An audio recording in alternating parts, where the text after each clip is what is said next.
സത്യദീനിന്റെ പ്രബോധനത്തിന് വേണ്ടി കടന്നു വന്ന പ്രവാചകന്മാരെ മാറ്റിവെച്ച് മറ്റുള്ള മനുഷ്യരിലേക്കൊന്ന് ചിന്തിച്ചാൽ കുല്ലു ബനി ആദം, സകല മനുഷ്യന്മാരും ഖത്താ, അവരെല്ലാവരും തിന്മ ചെയ്യുന്നവരാണ്.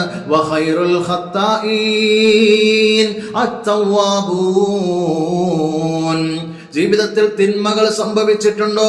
ആ തിന്മകൾ സംഭവിച്ചവരുടെ കൂട്ടത്തിൽ ഏറ്റവും ഖൈറായ ആളുകൾ അത്തവ്വാബൂൻ, അല്ലാഹുവിലേക്ക് പശ്ചാത്തപിച്ചു മടങ്ങുന്നവരാണ്.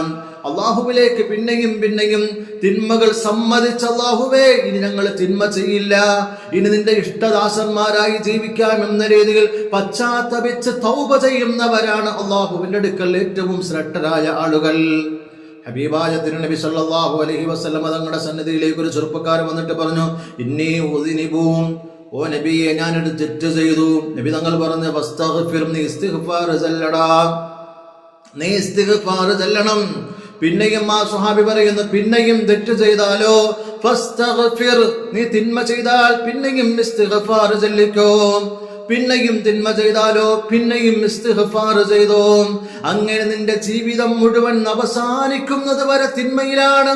പിന്നെ ഇസ്തിഗ്ഫാർ ചൊല്ലി നീ മരിക്കാൻ നേരത്ത് ഹത്താ യകൂന ശൈത്വാനു ഹുവൽ മഹ്സൂർ, പിശാച് നിന്റെ മുന്നിൽ തോറ്റുപോകും. പിശാച് നിന്നെ കൊണ്ട് തിന്മകൾ ചെയ്യിപ്പിച്ചു, പക്ഷേ ഉടനെ തന്നെ നീ തൗബ ചെയ്ത് പശ്ചാത്തപിച്ച് മടങ്ങിയാൽ പിശാച് പോലും നിന്റെ മുന്നിൽ തോറ്റു വീഴുന്നൊരു സാഹചര്യം മോനെ നിനക്കുണ്ടാക്കിയെടുക്കാൻ സാധിച്ചാൽ നീയാണ് വിജയി, നീയാണ് യഥാർത്ഥത്തിൽ അല്ലാഹുവിന്റെ അടുക്കൽ സ്വീകരിക്കപ്പെട്ടവൻ.